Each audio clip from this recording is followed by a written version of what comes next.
हनूत basically फिरौन से start हुआ था। कितने दिन का मरा हुआ परिंदा या जानवर हो जिसको हनूत करना शुरू किया जाता है? सर्दियों में तो 1 से 2 दिन तक जानवर या परिंदे को कुछ नहीं होता, क्योंकि मौसम होता है ठंडा। जो गर्मियों में होता है वो 2 से 3 घंटों में जानवर या परिंदा पोल्ट्रीफाइड हो जाता है, वो हनूतकारी के काबिल नहीं रहता। अस्सलाम वालेकुम नाजरीन, मैं हूँ आपकी मेज़बान अरूसा खान और आप देख रहे हैं डेली पाकिस्तान। नाजरीन, हम आपको बहुत से ऐसे लोगों से मिलवाते रहते हैं जिन्होंने अपने शौक के लिए घर में जानवरों को या परिंदों को रखा होता है, लेकिन आपका कोई ऐसा जानवर या कोई ऐसा परिंदा जिससे आपको बहुत ज़्यादा लगाव होता है और वो किसी रीज़न की वजह से मर जाता है, तो उसको खुद से अलग करना आपके लिए एक बड़ा तकलीफ दे मरहला होता है। लेकिन उन जानवरों को मरने के बाद अपने साथ कैसे रखना है, ये आज हमें बताएंगे मोहम्मद जहांगीर खान जदून।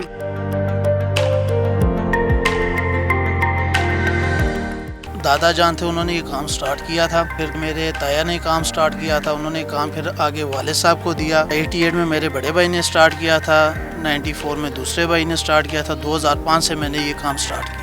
आपके बड़े जानवरों को, परिंदों को हनूत करते आ रही हैं, तो बड़ी गहरी यादें होंगी, तो कोई एक आधी याद जो आपके बड़ों की हो? बहुत सी यादें हैं। कुछ चीज़ें ऐसी थी जो उस टाइम मौजूद थी लेकिन अब नहीं है, जो उन्होंने हनूत की हुई थी। और कुछ ऐसे परिंदे थे जो उन्होंने बनाए थे लोगों के शौक के लिए, वो नहीं लगे लेकिन उनकी वो यादें उस चीज़ की सूरत में मौजूद हैं। आपके दादा जान या जो आपके उससे बड़े थे, उन्होंने कौन कौन से जानवर हनूत किए थे और उनमें से अभी तक कौन कौन से जानवर हैं जो आपके पास हैं? मेरे दादा ने उस टाइम 12 सिंगा स्टफ़ किया था, लेकिन उस टाइम के मटेरियल के हिसाब से वो उन्होंने स्टफ़ किया था। ये ऐसा ऐसा तरक्की होती है कि 67 में अलहदा मटीरियल थे, अब हमारे दौर में कुछ अलहदा मटीरियल आ गए हैं। उन्होंने कुछ स्टफ़ किया था, जैसे मेरे ताया ने स्टफ़ किया था, वालिद साहब ने किया था, जिनमें एक ज़राफ़े का हेड वो भी मौजूद है।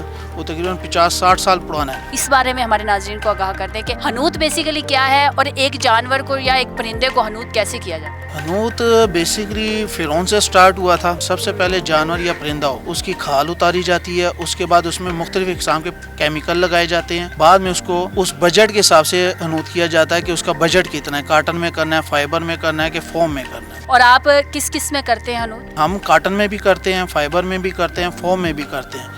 ये बंदे के बजट के ऊपर डिपेंड करता है। और कौन कौन से जानवर आप अब तक हनूत कर चुके हैं? हर टाइप का जानवर काट चुका हूँ, जिसमें टाइगर भी है, शेर भी है और ज़राफ़ा भी है और मुख्तलिफ बर्ड्स हैं, डियर्स हैं। और हनूत करने में कितने दिन लगते हैं? हर परिंदे और जानवर का अलग प्रोसीजर है। जैसे एक छोटा परिंदा, उस पर 2 से 3 दिन लगते हैं। ईमू, शुतुरमुर्ग टाइप के जो बर्ड्स हैं, इनमें 1.5 से 2 हफ्ते रखते हैं। केमिकल का एक प्रोसीजर होता है, इसलिए उसके ऊपर टाइम लगता है। हनूत करते वक्त कौन कौन से औजार हैं जो इस्तेमाल किए जाते हैं? कटर इस्तेमाल होता है, कैंची इस्तेमाल होती है, नमक इस्तेमाल होता है, जो कि खाल के लिए बड़ा ज़रूरी है, एक सादा नमक। बाद में जब वो प्रोसीजर स्टार्ट होता है तो उसमें काटन का भी फ्रेम बनता है, फाइबर का भी फ्रेम बनता है, खाल की ट्रेनिंग होती है, मुख्तलिफ प्रोसीजर से गुजर के ये खाल जाके हनूत होती है। फिर कितने दिन का मरा हुआ परिंदा या जानवर हो जिसको हनूत करना शुरू किया जाता है? सर्दियों में तो 1 से 2 दिन तक जानवर या परिंदे को कुछ नहीं होता, क्योंकि मौसम होता है ठंडा। जो गर्मियों में होता है वो 2 से 3 घंटों में जानवर या परिंदा पोल्ट्रीफाइड हो जाता है, वो हनूतकारी के काबिल नहीं रहता। वो जैसी है, अगर आपका इरादा स्टफ़ करने का परिंदा या जानवर मर गया है तो उसको या मौके पे पहुंचाए, अगर मौके पे नहीं पहुंचा सकते तो उसको शॉपर में डाल के डी फ्रीज कर दे। एक जानवर कितने अरसे तक उसी शेप में रहता है और कितने अरसे के बाद उसको रीशेप करने के लिए दोबारा से कारीगर के पास लाया जाता है? हर साल जून, जुलाई, अगस्त की जो बरसात आती है, इसके बाद जानवर की सफाई लाजमी है, उसकी धूप लाजमी है। अगर आप छेड़ेंगे नहीं, खाली डस्ट हटाएंगे, इसके ऊपर स्प्रे करेंगे कीड़े मार वगैरह, तो वो 20-25 साल उसको कुछ नहीं होता। कौन सा ऐसा जानवर या परिंदा है जिसको आप हनूत कर रहे हैं तो आपको सबसे ज्यादा मजा आ रहा होता है? मज़ा इस तरह का आता है कि कोई एंटीक टाइप की चीज़ आ जाए कि ये चीज़ ज़ाया होने से बेहतर है कि हमने महफूज करके रख ली है। तो आपके पास कोई ऐसा एंटीक हनूत किया हुआ परिंदा या जानवर है? मेरे पास एक ज़राफ़े का हेड मौजूद है, जो तकरीबन कोई 40-50 साल पुराना है। जब तक है उसकी देखभाल कर रहे हैं, चलता जा रहा है। हनूत करना इलीगल भी है, तो इसको एज अ लीगल किस वे में किया जाता है? इसका ये होता है कि जब 73-74 में इसका लाइसेंस बना था, जो वालिद साहब के नाम के था, अब बाकायदा वो लाइसेंस भाई के नाम पे है और वो चलता आ रहा है। लाहौर में और भी लोग हनूत कर रहे हैं। वालिद साहब के बड़े शागिर्द थे, उनका एक ख्वाब भी था, वो कहते थे कि ये एक फन है जो आगे फैलाना भी चाहिए, और उन्होंने अपने हिसाब से वो फन उन्होंने सिखाया भी था। लोग आप गवर्नमेंट के साथ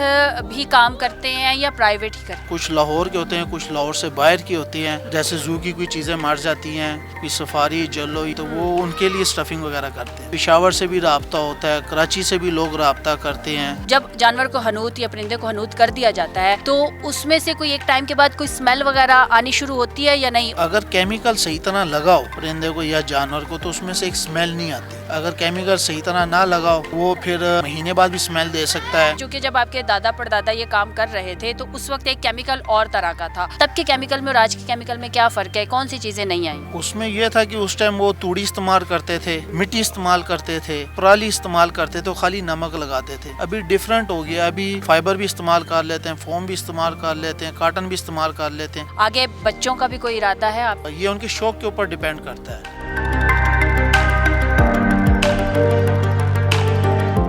जी नाज़रीन, जैसा कि आपने देखा कि आप किस तरह से उस जानवर या परिंदे को जो आपके दिल के करीब है और अब इस दुनिया में नहीं रहा तो उसको आप किस तरह से हनूत करवा सकते हैं। इसी के साथ अपनी मेज़बान अरूसा खान को इजाज़त दीजिए। देखते रहिए डेली पाकिस्तान। अल्लाह हाफिज़।